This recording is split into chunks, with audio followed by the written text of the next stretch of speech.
In this short video, I want to show you how we synchronize asset information between the server and the mobile device with the ORDITAL database.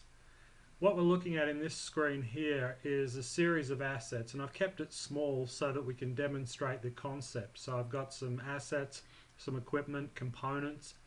Now there's 13 all across there, and what I've done is I've got a concept called a list.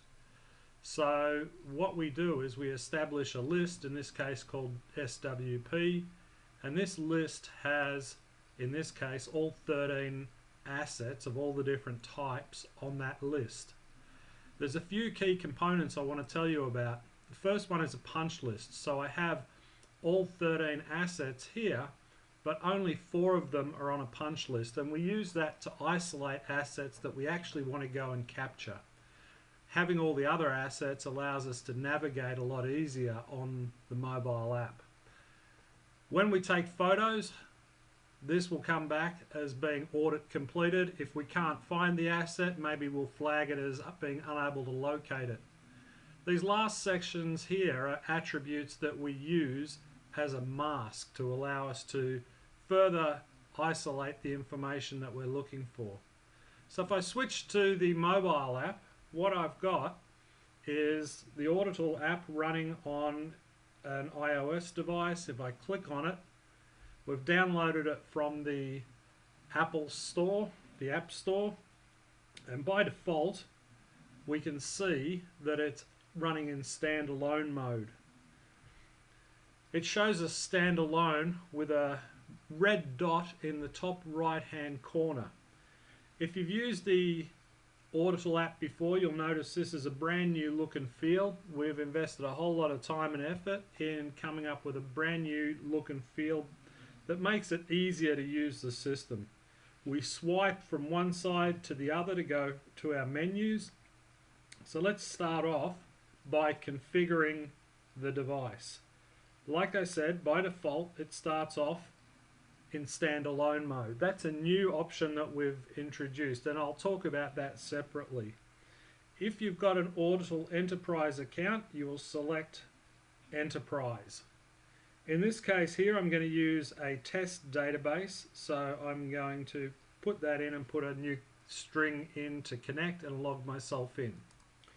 With that string in place, now I'm going to go back and I want to log myself into the system.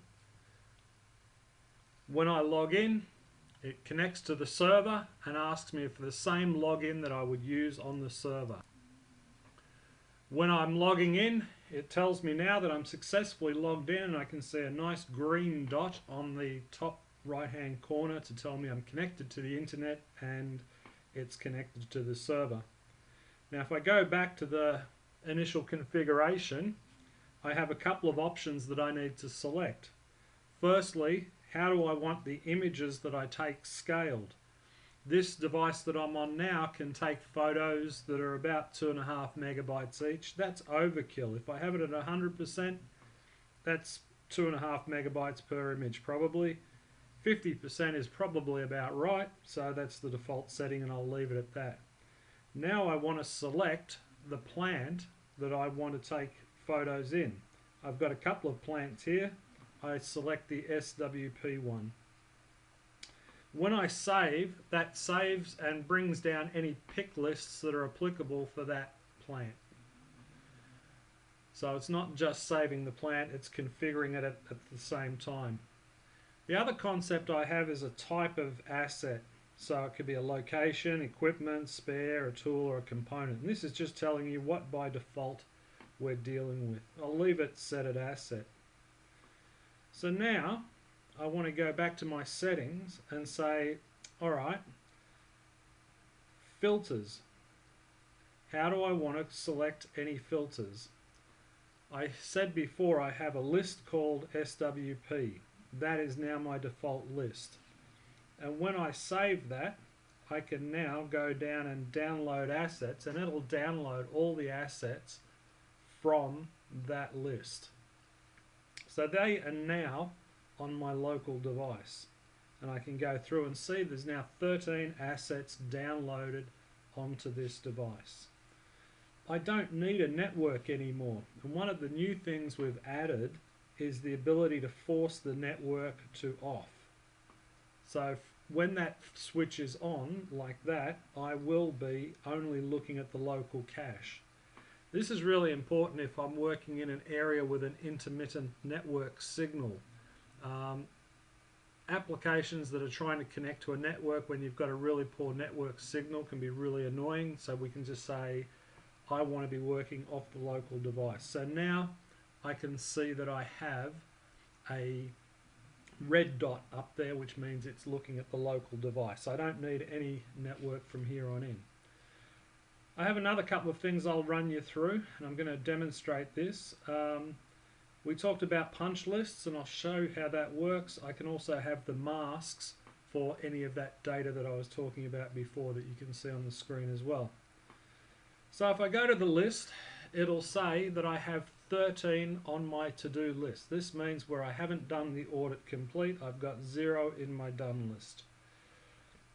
If I go through and I search and I say, let's say pool, it'll find any assets that have pool in them somewhere, either in the asset name, in the description, etc. It's found 5 assets that meet that category. Now if I go and set it to the punch list only, what I'll see in my list is only those items with the punch that are on my punch list, and that is 4 assets. If I go through and do a find, once again it'll only be the ones that are on my punch list. In this case there are 2. There are none that have been audited. So we've got that new concept there of the feed out, the status feedback at the bottom of the screen wherever possible.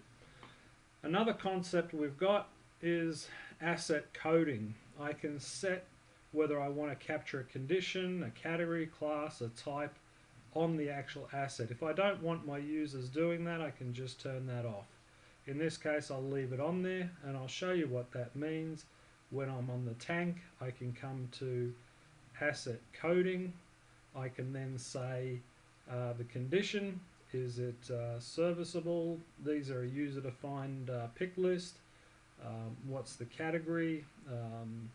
I can have a series of classes, categories, subclasses, very much like an ISO 14224 type class.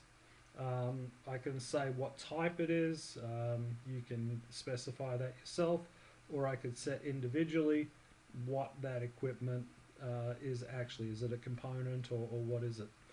So I can set all of that. Finally, the thing I want to show you is that we can also say I want to lock existing records. So if the data that I've just synced comes from my